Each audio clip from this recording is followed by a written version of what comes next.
Hey, hey, little biscuit, how are you, man? I'm gonna put you right here. Don't move.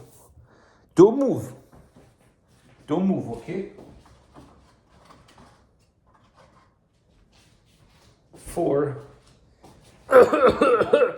I just woke up, right? We're gonna be having 4 raw eggs today. Not 5 like yesterday, because there was an extra one that couldn't fit the cup. But you know, last night I took two more. So technically I had 5 plus 2, 7. Or I think it was 3 more. Whatever. But I'm having some off screen as well. So we're only gonna be having 4 today. But listen, we need to talk again, man. We need to talk.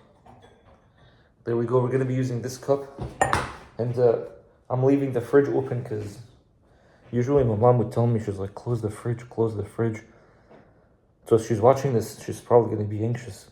She's gonna be like, close the fridge. Anyway, let's just close the fridge.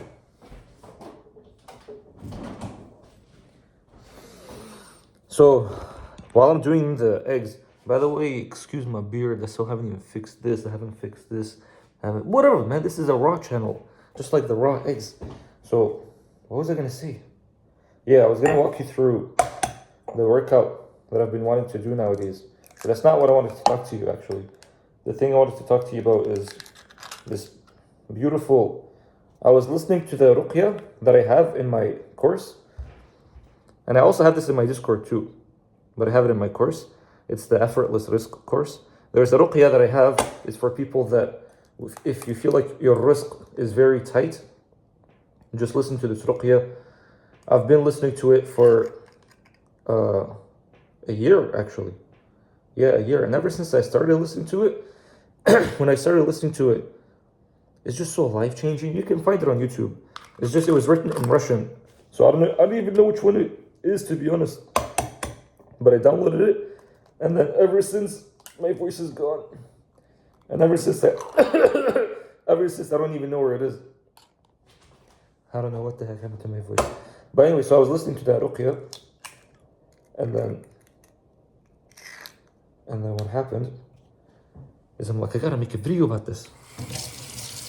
A raw video about this, because oh, you see the eggs? There, you can see them. Those stem cells. Those embryos that I'm about to eat. So yeah, my brain wants to tell you 2 things now, okay? Before I even say that, can I just drink some water, bro? Because it's been so long I'm gonna drink it standing up. Please. Please forgive, okay? Yalla, bismillah.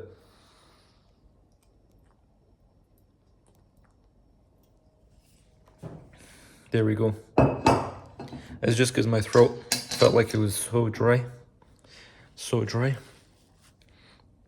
So the workouts that I've been doing nowadays, well, I like for this to be like a bit warm, not just straight out of the fridge. So the workouts I've been doing today is basically this. This is my gym right here. So as you can see, I have the weights right here. I have dumbbells, but they're actually upstairs. I have my yoga mats right here, and then I have the thing that is very important, which is the pull-up bar. The pull-up bar. That's what I have right here. So maybe I should probably do a couple of pull-ups. But this leads to the basement. But the basement is scary, bro. It's so scary. Let me see if I can do some pull-ups. Yeah, do you see me? I'm gonna actually do chin-ups. But hopefully no one's gonna come from the back, because in the basement, usually there's monsters. There's monsters in the basement. There we go.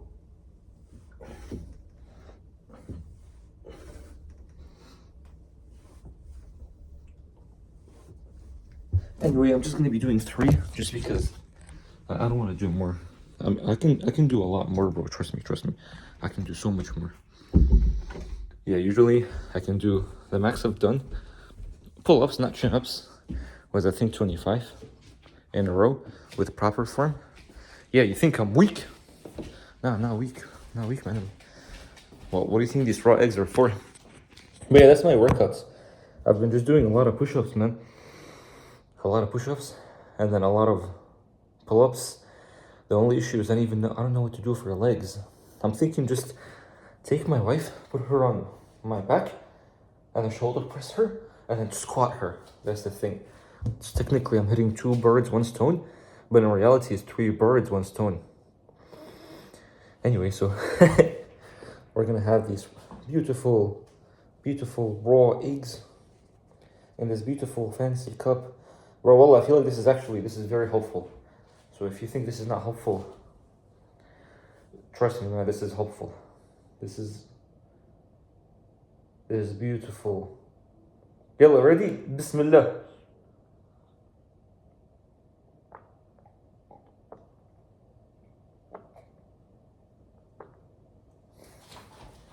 There we go. You know what's funny though? I feel like it's been getting easier. It's been getting easier and easier. Which is nice, right? That's actually very nice. Anyway, you know what the thing is? You see the eggshells? I've been wanting to like take the eggshells and then make products out of them.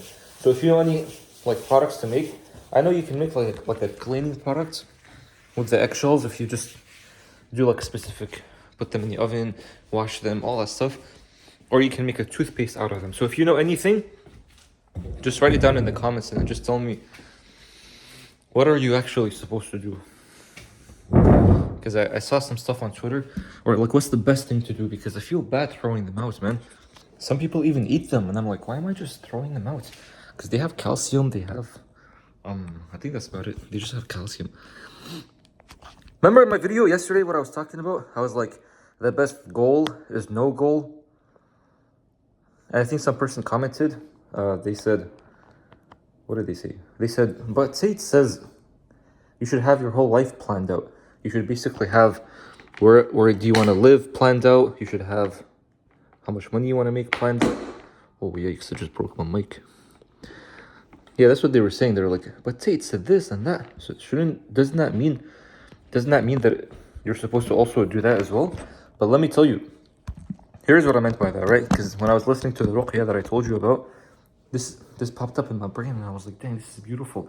So basically, what it is that Allah says that He gives rizq to whoever He wills. Whoever He wills. And Allah is the master. Allah is the creator. Allah is the one that runs everything, right? So if Allah gives rizq to whoever He wills and makes rizq easy to whoever He wills, doesn't that mean if you just get aligned with the will of Allah, then you'll be able to receive this rizq that Allah tells you? And Allah's rizq is what? It's like $10 million a year. Is that Allah's rizq? Nah, man, Allah's rizq is way more than that. But most people are not aligned with Allah's rizq. Most Muslims are not aligned with Allah's rizq. Why? Because they overthink. They overthink way too much. And I don't blame them, because most Muslims, especially the ones that come to the West, like they come to the West with a family, and they're like, dang, I gotta make money to sustain my family and all that stuff. So it's pretty tough, right? That's understandable, but you still have to learn these things. You still have to learn what Allah talks about in terms of rizq. So when Allah is saying that Allah gives rizq to whoever He wills, what that means, especially when I read that, I'm like, if you just get your mind off of things, stop coloring the world with emotions, and just stop putting your own judgment onto things, your own, I guess you could say, just your own mind in things, take that out and just start flowing with the will of Allah, then you'll be receiving this will of Allah, which is Allah makes life easy, Allah makes rizq easy, Allah gives rizq easy without you even having to pay back. Do you see what I mean? And then this is why I've noticed whenever you do things without any thought, whenever you do things without any overthinking, without any of these low-level emotions, these low-level feelings, when you do things without that, that's when you'll notice that you'll succeed the most. When you do things from inspiration, because how does Allah give rizq? Through inspiration. Like especially in terms of like money rizq, how does it come? Through ideas. And by the way, like there are successful people, I forgot the name, like the people like Napoleon Hill, but it's not Napoleon Hill, it's some other guy, I forgot his name. He said that in his book, forgot the whole book. Dang, man. Basically, what he says is that, and he's Christian, he's not even Muslim, which is crazy because they know this stuff. What he says is that he's like, God, what you're supposed to be doing is that, first of all, look within you, and then the outside is going to change. So what you do is that you'll see, if you get aligned with the will of God, God is going to be planting ideas within you, and then those ideas, when you act upon them, that's what changes your outside. And that's all it is. He's like, your wealth is dependent upon your ideas. Ty Lopez, for example, he says this is the opposite. He's like, we have a surplus of ideas, but we don't have enough action. And they mean the same thing, bro. They mean the same exact thing. It's the same thing. Like, one is not better than the other, but it's like, which one is it? The chicken or the egg? It's the raw egg. You know what I mean? But like, is it the seed? It's the seed. So which one is the seed? It's the idea. So the idea is the seed. So you can't be taking action. When you take action on dumb ideas, you'll never be able to receive the rizq that you want. But when you take action on proper ideas, you'll always be able to receive the rizq that you want. So how do you receive these ideas? First of all, empty your mind. Empty. Because when it's full, like if my glass is full right now, can I fill more water in the glass? Impossible. So empty the glass. What does that mean in terms of like proper language? Submit to Allah. That's all that it means, Habibi. All that it means. And by the way, those Christian people that have amassed wealth in the halal way, they actually know this, by the way. Because understand, the Bible, like the Injil, is a book from Allah. Like, how come we started forgetting about that? The Bible in of itself is a book from Allah. Yeah, it's been distorted, but you understand, like, the words have been distorted, but sometimes the ideas within these books, they still stand. They still stand. Like, if one of the ideas says that God is merciful, how does that not stand? Do you understand what I mean? The Quran is the full book, and the Quran talks about all these ideas. But those Christians, because they want money, so they started focusing on the wealth ideas. So then they started extracting that and using that, and then they noticed this stuff actually works. When in reality, in the Quran, it talks more about that stuff and in fullness. Like the ruqyah I'm talking about, just listen to the ayat of rizq. There's so many ayat of rizq, and it's so beautiful. Just listen to it, get connected with it, learn. Like, ask yourself, how am I supposed to be aligned with the will of Allah? And that's all you gotta do, Habibi. Submit yourself to this one creator. This one creator wants to make everything easy for you. This one creator wants to, like, bless you constantly in every moment. If I have a dad right now, right? I mean, alhamdulillah, I do, right? But like, imagine my father, he tells me, what I want for you is this, right? But now if you go your own way and you do your own other things, what your dad wants for you is not going to happen because you're doing your own stuff. And what your dad wants for you is the best for you. Like, let's just say your dad is actually wise, your father is actually wise, and he truly does know what's best for you. You'll only be able to receive what your dad wants for you when you get aligned with the will of your dad, with the will of your father. And how do you get aligned with the will of your father? You go up to your father and be like, okay, father, now I'm listening. What do you want me to do? Basically, you submitted yourself to your father. It's the same thing. You go to Allah. Allah is not the father. So those dumb people, don't be saying, oh, you're comparing, Habibi. So anyway, so you go to Allah. You say, Allah, I submit to you. La ilaha illallah. You prostrate to Allah. You do sujood to Allah. You're like, I want to be aligned with the will, with your will, with the will of Allah. And I submit to you. And then you empty your mind with everything. You become an empty vessel once again. And then you only do things that come from inspiration of Allah. And that's it. This is what being a Muslim truly is. Because being a Muslim is not just about rizq. Rizq is a byproduct, by the way. That's why when Allah talks about rizq, it's like, well, it's like, imagine if you buy a product, if you buy a dining table, you're like, wait. Or you buy a bed, you're like, wait, but does it come with the pillows? The pillows, does it come with the pillows? You're like, yeah, obviously the pillows. What are you talking about? So it's the same thing. It's like it's the same thing here. Our promise is Jannah. So you're like, wait, does it come with rizq in this life? Rizq in this life? It's like, yeah, bro, like obviously Allah talks about that like it's nothing. Obviously it's gonna come rizq in this life. You'll have a bunch of rizq in this life. Do you know what I mean? It's the same exact thing, because Allah doesn't view the rizq in this life as something big, because the ultimate rizq is the rizq of the afterlife, is the rizq of Jannah. This is why even they say Surah Al-Waqi'ah, I don't think it's an authentic hadith, but they still say it. They were like, Surah Al-Waqi'ah, you read it and then it destroys poverty. You'll be able to see lots of rizq. Because Surah Al-Waqi'ah talks about the ultimate rizq. What is that? Jannah. Ashab al-Yameen, Ashab al-Shimal, Sabiqun al-Sabiqun, and the description of Jannah. Jannah, because Jannah is the real rizq. Jannah is the ultimate rizq. So the rizq in this life, it's easy. Allah says, like, Allah makes this rizq of this life so easy. So then why are you so worried, bro? You have a better goal to aim for. Your better goal is the afterlife. Think about that. Don't be thinking about this. This is nothing. This is gonna come like, yeah, whatever, bro. Just take it.